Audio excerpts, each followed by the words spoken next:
नसीब का लिखा। एक रोचक कहानी। 15वीं सदी की यह कहानी है। किसी एक गांव में बहुत ज्ञानी पंडित रहा करता था।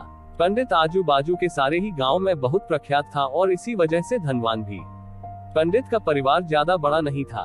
पंडित अपनी पत्नी के साथ अपने बहुत बड़े घर में अकेला रहता था, क्योंकि पंडित को कोई बेटा था नहीं और एक बेटी थी जिसका विवाह पास के गांव वाले एक श्रीमंत लड़के से हो चुका था।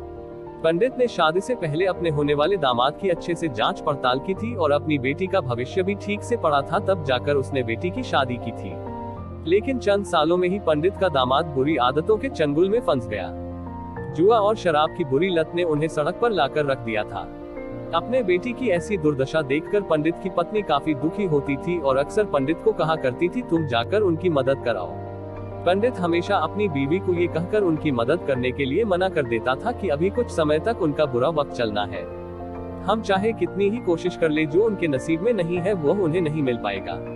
पंडित की ऐसी बातों से उसकी पत्नी काफी दुखी हो जाया करती थी और मन ही मन सोचती थी कि कैसा स्वार्थी पिता है, अपनी बेटी को इतने कष्टों में देखकर भी उसकी मदद करने के लिए मना करता है। आखिर भगवान ने जो इतना सारा धन धान्य दिया है उसका क्या करेंगे। हमें कोई और औलाद भी तो है नहीं, ले देकर एक यही बेटी है और उसके लिए भी कुछ नहीं करेंगे तो किसके लिए करेंगे। पंडित ऐसा नहीं सोचता था। ऐसा नहीं है कि पंडित अपनी पुत्री से प्रेम नहीं करता था, लेकिन उसने अपनी पुत्री की कुंडली इतने अच्छे से पढ़ी थी और वह ये पहले से ही जानता था कि वह चाहे किसी भी लड़के से शादी करती, लेकिन उसके जीवन में ये समय आने वाला ही था और बिना इसे भुगते उसको छुटकारा नहीं मिलने वाला था। एक दिन खाने पीने के लिए भी मोहताज हो चुके पंडित के बेटी और दामाद उसके घर पर आए। पंडित ने और उसकी बीवी ने दोनों का खूब आदर सत्कार किया और खूब अच्छा खाना खिलाया।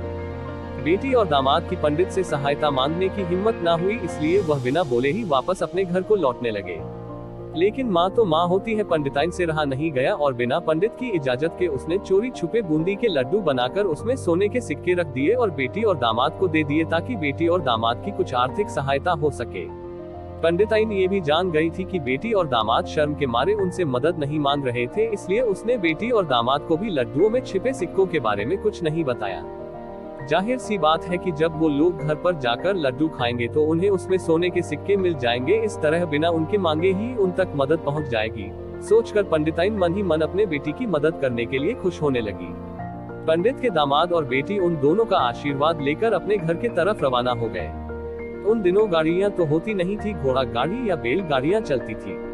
पैसे ना होते तो और चीजों की लेन देन से भी व्यवहार होता था।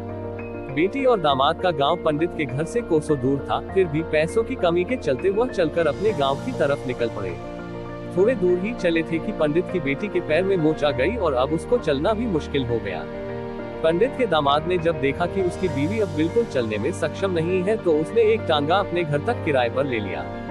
दोनों पति पत्नी टांगे में बैठकर घर तक पहुंच गए, लेकिन टांगे वाले को देने के लिए उनके पास पैसे थे नहीं, इसलिए पंडिताइन ने जो बूंदी के लड्डू उन्हें दिए थे वही किराया के तौर पर उस टांगे वाले को दे दिए। टांगे वाला बूंदी के लड्डू को लेकर वहां से चला गया। टांगे वाला अपने घर की तरफ जा रहा था, तब उसे एक हलवाई की दुकान दिखी। उसने सोचा कि थोड़े से बूंदी के लड्डुओं से मेरे घर के लोगों का पेट थोड़ी भरने वाला है, इससे अच्छा मैं इन बूंदी के लड्डुओं को बेचकर उनसे कुछ चावल खरीद लेता हूँ। टांगे वाले ने बूंदी के लड्डू हलवाई को बेच दिए।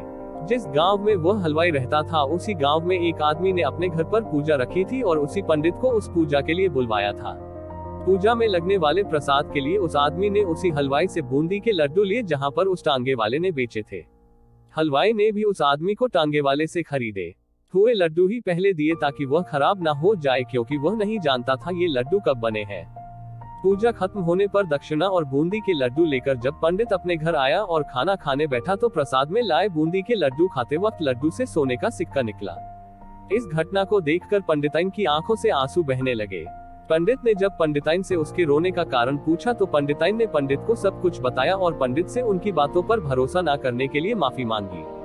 पंडित ने पंडिताइन के आंसू पोंछे और कहा कि तुम्हारी तरह मैं भी हमारी बेटी को बहुत प्रेम करता हूँ, लेकिन अगर हम उसकी अब मदद करते हैं तो दामाद हमसे हमेशा ऐसे ही मदद की अपेक्षा रखेगा और अपनी बुरी आदतों को कभी नहीं छोड़ेगा।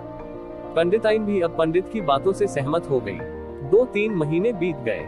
पंडित के दामाद और बेटी फिर से एक बार उसके घर आए और इस बार उनकी परिस्थिति पहले से बेहतर थी, क्योंकि पिछली बार खाली हाथ जाने के बाद दामाद ने नया काम शुरू किया था और अपनी सारी बुरी आदतें भी छोड़ दी थी।